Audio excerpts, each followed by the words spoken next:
Now, a popular trope you often see in alternative histories is Italy joining the Central Powers, leading to a overrun of France, and then assisting in other fronts to help the Central Powers win the Civil War.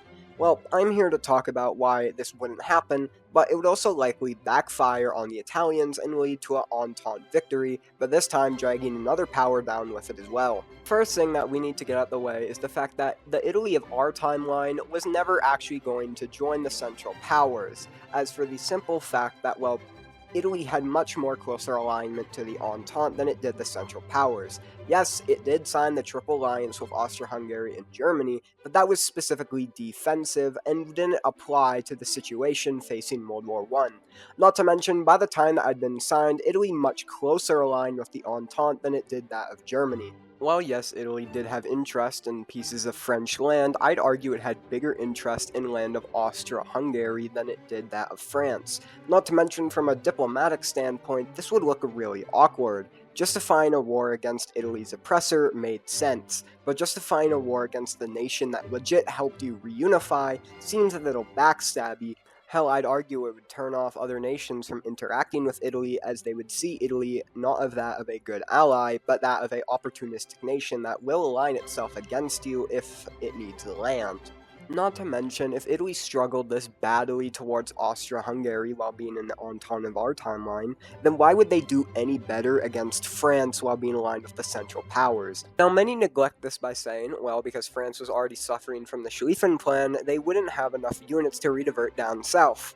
That isn't entirely true. France, in our timeline, had a very well-prepared and well-trained army that held itself against the Germans for a while before the English reinforcements showed up to help reinforce the lines. If the Italian army, which very much struggled against Austria-Hungary by the way, did that poorly, I doubt they would have any successes against the French. Not to mention, against Austria, they had to climb over a bunch of mountains, largely because of, well, the Alps.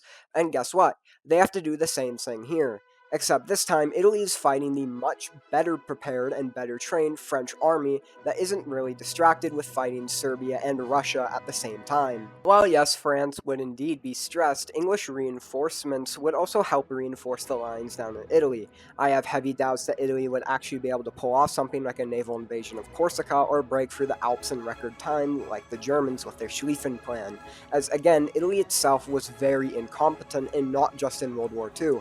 Hell, even in World War II, when Italy joined the war when France was practically collapsing, they met some fierce French resistance. Not to mention, if Italy were to join the Central Powers, their navy would be practically useless against the Ententes, as the British and French navy combined would easily be able to stop any planned naval invasions of France, even though those were practically impossible in World War I. Not to mention, another thing we have to point out is that Italy's geographic position, while yes important, also leads to a lot of failures on the terms of the Central Powers part.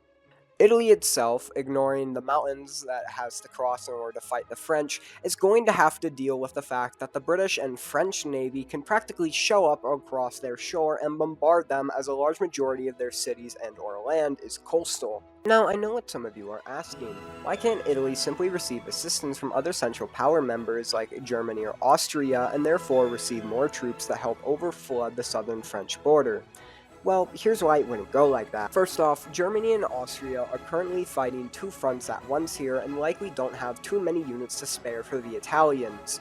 Not to mention, getting the troops to Italy wouldn't exactly be the easiest task, as imagine for a second you're a German soldier in Berlin. All of a sudden, you're being placed on a train, then it likely takes you about a day to reach Austria, then eventually as you reach Austria, you're forced to cross over into Italy, which likely also takes you a day, and then eventually, now that you arrive in Italy, you likely take another day in order to reach the front lines, which have likely turned into a stalemate as the French are locked into their positions, the Italian offensives are constantly failing, and you have to trudge through mountainous terrain, which likely does a number on your conditions due to the poor weather. Not to mention, doing any offensives through the Alps France is likely to be a nightmarish task, as not only have the French engraved themselves into trenches, but also you have to march through mountainous terrain, which is likely to be very hard to fight through. Not to mention, while the French were the ones who had to constantly go on the offensive against the Germans in our timeline, the reverse is here, as the Italians are forced to march through mountainous terrain in order to reach the French,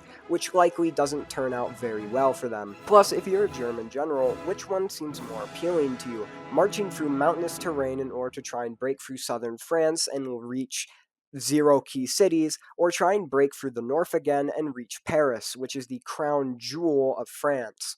Not to mention, another thing I've heard is, why doesn't Italy simply send troops to help Austria with Serbia, Russia, or hell, maybe even send troops to help Germany beat the French? Well, it doesn't work that way, because this is not Hearts of Iron 4. You simply cannot ship troops across all of Europe. Not to mention, taking said troops away likely allows for a capture of African colonies or a decreased presence against the French, likely leading to a possible French breakthrough and military disaster for the Italians. Plus, how would you convince the Italians to fight the Russians and the Serbs, as they haven't really done a whole lot against Italy, besides somewhat impose on their ambitions in Albania? Plus, even in our timeline, there were fears by the Entente that the Italian army would collapse, forcing them to redivert troops down south to help reinforce the Italians, leading to a potential German breakthrough in the north. This is played in the exact same way, but instead of the Austrians, which were relatively pretty weak, Italy is likely exhausted fighting against the French, which likely might see a small French operation, which likely leads to Central Powers' paranoia that Italy might be the first member of theirs to fall, leading to a Entente push into Austria. Not to mention, I haven't even gone through the economic side of things, as Italy primarily relied on the Entente for many key economic factors. But in short, Italy imported a lot from the Entente, and joining the Central Powers would likely not only lead to a British blockade, but a complete seizure of all of these products. This would likely lead to a heavy economic panic in the nation, and while the Central Powers can try to assist, they are already having trouble feeding their own soldiers, and diverting resources to the Italians would really be spreading themselves thin. However, Italy's alignment with the Central Powers likely leads to another, albeit small power to align itself with the Entente, that being the minor state of Ethiopia. With the Italians joining the war on the side of the Central Powers, I doubt that Britain would have any difficulty revoking Italian privileges down in Africa, and Ethiopia is the perfect ally for the situation. Not only have Italy and Ethiopia had beef in the past, it's likely that they have beef in the future, as, like I said, Britain likely has no issue removing Italy from Africa, and Ethiopia means that they have to do minimal fighting in the region. Not to mention, Ethiopia already destroyed Italy in the past, and likely does it again if they happen to join the Entente. Now, while it's not for certain that they join the Entente, I wouldn't count it out the realm of possibilities. Ethiopia joining the Entente is more likely, as Britain likely sends some overtures to the region in order to let them know that they have no issues with them taking the Italian colonies. And since these colonies were relatively small and hard to defend, I have heavy doubts that if Ethiopia were to join, they would face much resistance. Or, alternatively, Ethiopia, noticing how Italy is distracted, might actually start a separate invasion of the Italian colonies in order to annex them. However, I take it more likely that they join the Entente as a result, as this is the perfect opportunity to strike back against Italy and get some colonies while they're at it. Now, like previously stated, if they do join and happen to invade the colonies, it's likely that they face little resistance, and Britain is likely happy at this, as they have to do minimal fighting in the colonies of Eritrea and Somaliland, and can redivert their African forces against stuff like German East Africa and Libya. Speaking of Libya, it's practically useless. Small Italian colony is very much useless, besides the discovery of oil, which the Italians didn't know about. The colony itself is likely overrun by French and British forces down in Africa, and while you could say, oh well, doesn't that distract them from the Ottomans? The Ottomans themselves were practically the weakest central power, and I have heavy doubts that because Britain and France are focusing on Libya, the Ottomans are going to do some crazy offensive and take Egypt or something. Not to mention, Ottomans and the Italians had just gone to war only a few years earlier Allying yourself with a power that just took a land from you, legit only a few years ago, does feel a little weird from a diplomatic standpoint. It sends a message that Italy itself is opportunistic and will ally itself against you in order to get land from you that it may want. And to me, that doesn't look like a good ally. Now, with that out of the way, what does the rest of the war look like? Well, I'd suspect it to largely turn out the same as our timeline, though perhaps with more attention brought to the Italian front as they are seen as weaker. Now, as the war wraps up, I have heavy doubts that Italy is going to stick its neck out for the Central Powers and last up until the very end. It's likely that Italy follows Bulgaria's path and tries to get a different peace deal than that of Versailles, which is likely accepted. Not to mention the political instability in Italy at this time is likely to be high, as the people are not happy with the fact that their men are being sent to fight against what many consider to be an ally that they're now losing against, and that's marching through their territory. The treaty itself is likely to be light on Italy, so don't expect anything like two Sicilies to reappear on the map, all because Italy lost the war. Most of what they lose will largely be focused on Africa. Now, there is a very, very, very small chance that Italy might lose Sardinia to France, but I find this unlikely. However, for going forward, I'm going to include it anyway, as it will be vital to how Italy performs in the future. Now, on to Africa. Italy likely loses its Horn colonies to Ethiopia, while Libya is likely either annexed by Britain or France. Because Britain already owns a portion of Libya, it's likely that they annex the colony as full. But the Italy of our timeline was already angry during the peace deal, as they got very little to show for their massive casualties in the war. However, imagine how angry the Italian people would be once they found out that they not only lost a war, but also lost plenty of colonies and maybe even the island that birthed the nation in the first place. The Kingdom of Italy, under King Coward III, is either likely to collapse under itself or be replaced by something else, either by another monarch or an unstable republic. However, there is the possibility that the kingdom itself might actually survive, and in doing so, I have very little doubts that King Emmanuel III would align itself to the upcoming Axis and would likely seek an alliance with the Allies. Now, a allied Italy likely deserves a video of its own, judging by how many changes we have made to the map by simply keeping this guy in power and not allowing Mussolini to rise to his position. Assuming his Italy doesn't collapse, it's likely we see a bigger allied sphere of influence, maybe a reunited Germany and a allied Austria after the war, as now the Allies have marched further. Hell, America might even capture Berlin in this timeline, but nothing is guaranteed. It's likely that King Emmanuel III, after the end of World War I, is likely deposed and replaced by a struggling republic that's similar to the Weimar Republic, which, funnily enough, actually do have a few similarities here. Now, the Republic itself might actually have a few years of opportunity in order to get stable. Mussolini and his fascist group haven't really been established yet, and now that there is a parliament in place, new parties can fill in the ranks, though I do imagine that the socialist and or communist parties would likely see a majority of the seats. However, as the interwar period sees the rise of Mussolini and his fascist groups, he might not attempt something like a march on Rome. However, what he might instead do is gain enough of his fascist supporters in parliament to do an eventual takeover of the said government. However, this is not guaranteed. But let's say that the Republic is able to survive into World War II. Well, it's likely this follows a similar fate to the King Emmanuel III timeline, where it eventually allies itself with the Allies, maybe not fully joining but just supporting them, and eventually surviving to see the end of the war, likely ending in a similar fate to the Italy of our timeline. However, this itself is extremely boring, so what if, say, instead Mussolini or the socialists are to get in charge? Well, one thing I do want to discuss is what were to happen if the socialists were to get in charge, and Italy instead flips communist. Now we have a total map change, as we have another red nation on the map. Now, a socialist Italy likely doesn't come to power because of a violent revolution or civil war. A socialist Italy likely comes to power via the party getting enough power in parliament. Now, if this were to happen, we likely wouldn't see a hardline Stalinist Italy similar to that of the USSR, but rather a more calm socialist Italy, which, while it very much does align itself with the USSR, it likely isn't too radical. Socialist Italy is likely to play a massive role in the upcoming world. It's likely to defend Austria more and reject appeasement. Well, you would know that the Soviet Union wanted to support the Czechs in their fight for independence against the Germans trying to seize the Sudetenland. However, Romania and Poland refused to give Soviet troops access out of fear that they wouldn't leave.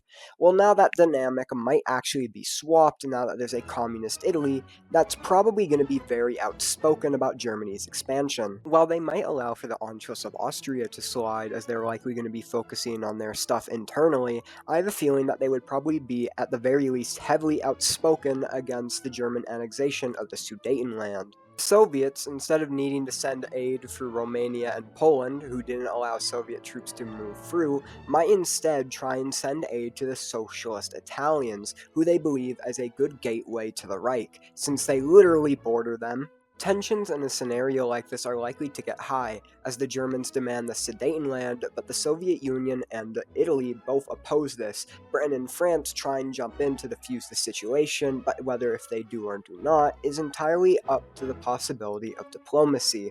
We'll go over two scenarios very briefly. Now, assuming war does break out, we can imagine the Italians to seize the moment and likely try and push into German-controlled Austria.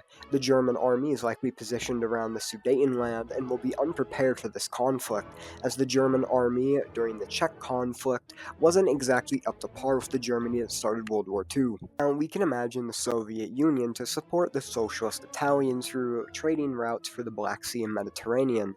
It's heavily unlikely that Germany does something like trying to blockade the Italians here with a relatively small navy that doesn't have a way to navigate down south without crossing through Allied territory and taking a ridiculously long amount of time to get there. Speaking of the Allies themselves are likely very much opposed to this conflict, fearing it spilling into another great war. However, the Allies are powerless to stop, as the Italians do not listen to Allied demands to make peace. However, the Allies likely realize that, well, the German army isn't as strong as they thought it was. The fear factory from Germany largely slows down, and I guarantee you that the Allies might even start softly supporting the communists in this war. Now, the Czech reaction can be a mixed one here. Either they decide to join the conflict, or they stay neutral throughout the entire thing. If they decide to join the conflict, then I find it unlikely that the German lines around the Sudetenland are going to hold. I don't expect the Czechs to do some massive offensive. I do expect them to at least do a minor offensive to distract the Germans. If this happens, then we can expect Hungary to try and make use of the chaos by trying to claim Czech land. However, I guarantee you that their neighbors of Yugoslavia, Romania, are likely going to have something to say about that. Poland might even get involved here, as while they have laid claim to some Czech land, it's very unlikely that they actually decide to join the war against the Czechs and rather send them supplies. If this is the case, then we can expect Soviet troops to try and use this channel to send supplies through the Polish. However, this is very unlikely. But if such a thing were to happen, then we can imagine the German lines to collapse and be exhausted, likely leading to a light peace deal that doesn't see a communist Germany. This light peace deal could either be Italy seizing land from Austria, Austria gaining independence from Germany, the Sudetenland being further straightened out, or a number of different outcomes. But regardless, the outcome here is likely a negative one on the German Reich, which either sees itself deposed by a communist, democratic, or maybe even a restoration of the Kaiserreich, or it hangs on, but appeasement is fully ended and the Allies and communists stand firmly against fascism in the middle of the continent.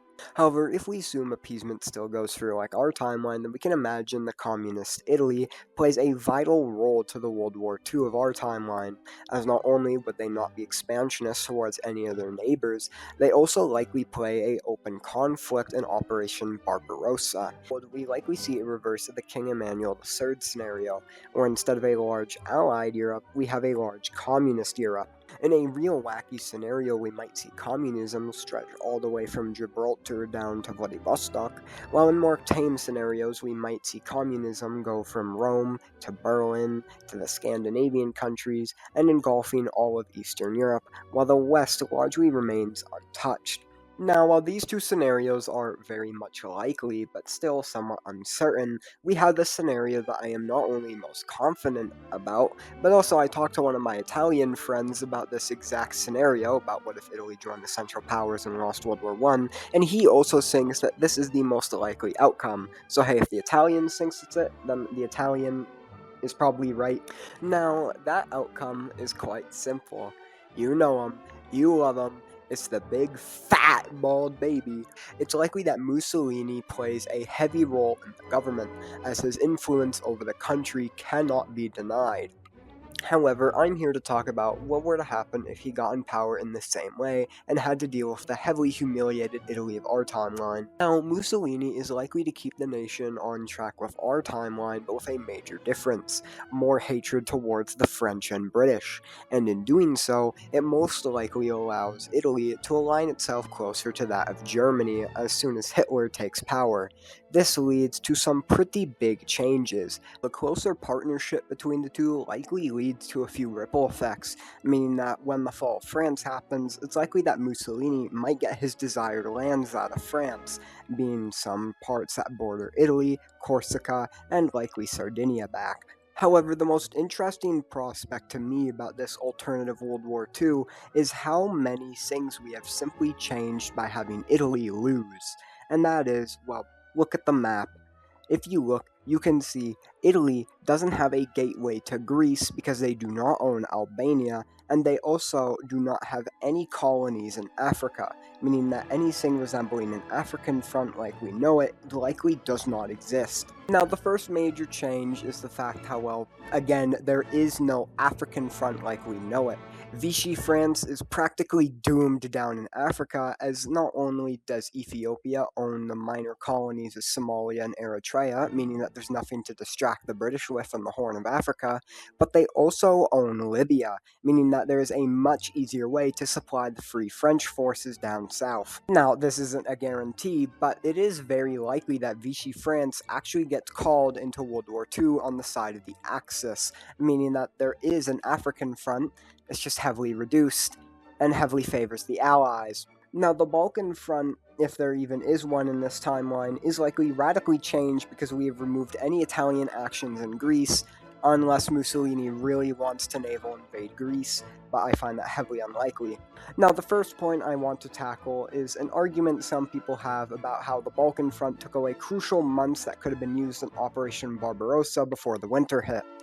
But if you ask me, that is largely a bunch of baloney. This is largely because I find it very unlikely that Germany is going to be able to do something like capture Moscow, Leningrad, or Stalingrad because they have a few extra months more. And even if they're able to do something completely crazy like reach the Caucasus in early 1940, they're likely still going to get bogged down by the winter of 1940 and forced to retreat like in our timeline.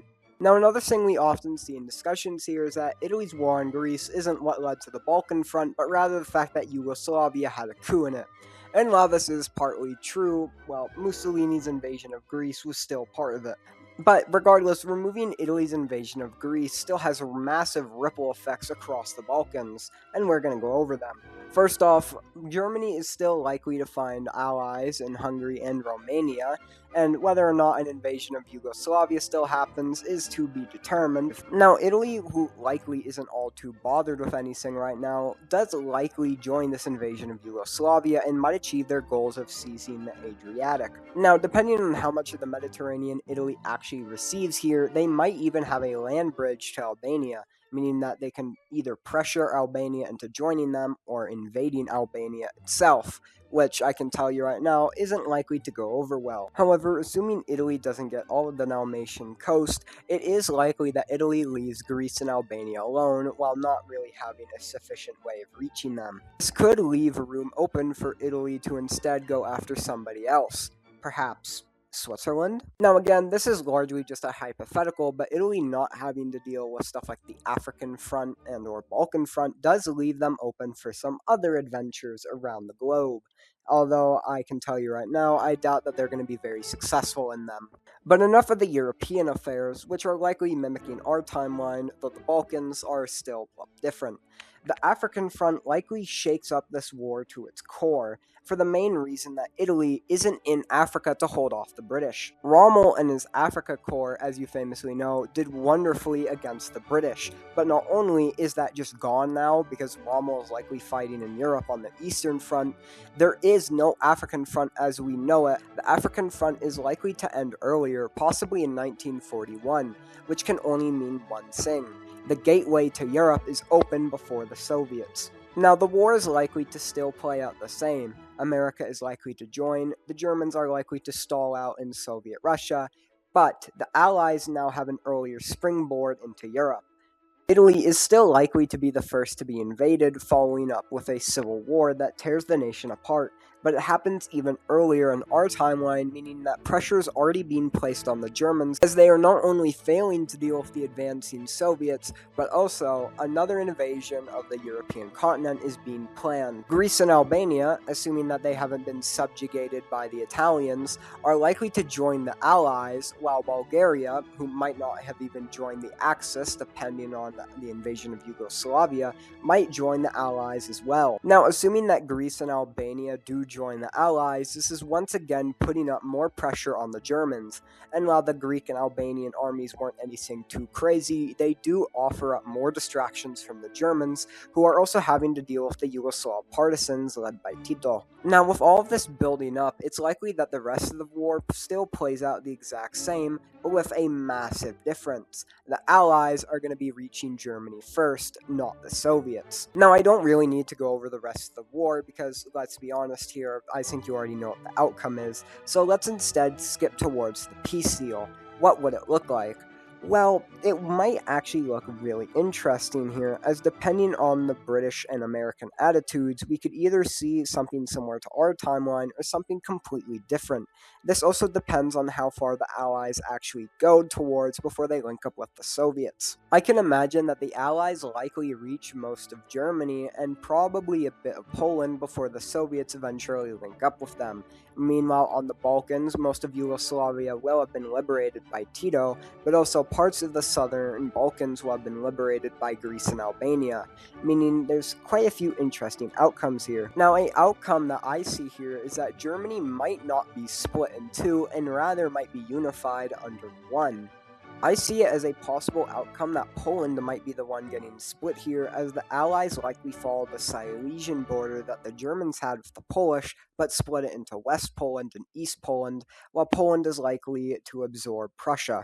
Other things we might see in the Balkans is not just an allied Albania and Greece, but possibly also an allied Bulgaria, maybe a split-off Macedonia, or, depending on the Allied attitudes, maybe a Kingdom of Yugoslavia reform. However, assuming that Tito is still just as good as liberating the state with his partisans, and the Chetniks are still called out for the collaboration with the Germans, then it's likely that this isn't the case, and Tito still converts Yugoslavia to communism, but like our timeline, it doesn't follow the USSR's version of it. Another thing that's also likely is that Austria and parts of Czechoslovakia are allied to the West if they're able to reach Germany earlier. I can imagine Czechoslovakia being split down the middle as Czechia goes to the west and Slovakia goes to the east. Austria might not be forced into neutrality, which still persists to this day, and might actually join NATO and or the Western European bloc. Now, while these map changes are indeed massive, I feel like this alternative Cold War might need its own video, as again, these map changes are indeed massive and greatly affect the upcoming conflict, as Germany is not split in two, Poland is instead split in two between a capitalist and communist regime, Czechia is also split in two, Austria has fully unified with the Western Bloc, and the Balkans, depending on how far the Allies get in the region, or if Greece and Albania even join it, might be allied or might be communist, like our timeline. I feel like this is where I should end it, as not only is, again, this video absurdly long, I've pretty much gone over every single outcome that can happen here. Either you get a kingdom or a republic, a socialist Italy, a fascist Italy like our timeline that leads to a radically different Cold War, or none of this happens because Italy doesn't join the Central Powers. Now, you may notice that this video didn't really dive into the idea that Italy could have joined the Central Powers, caused them to win, and then got a bunch of land from France at the peace deal. And that's because if I have to see another Central Powers victory scenario, I'm gonna blow my brains out. Central Power victory scenarios disgust me, and whenever I see one, I want to throw up. I feel like I'm in a house with a bunch of mold in it whenever I see one, and I hate it! It's because this shit has been talked to death so many times. Every time, ooh, Kaiserreich, Kaiserreich, Kaiserreich, guys. You're not funny! You're not funny! You're not funny! Go into the corner, your Kaiserboo. Total Entente victory, bitch. The Entente dances on the Kaiser's grave. Fuck you, Kaiser Wilhelm apologist. Fuck you, Kaiser Redux. And fuck you, Spy. I was playing against him in my latest TF2 game. I top scored as Devilman, so suck my dick, you fucking...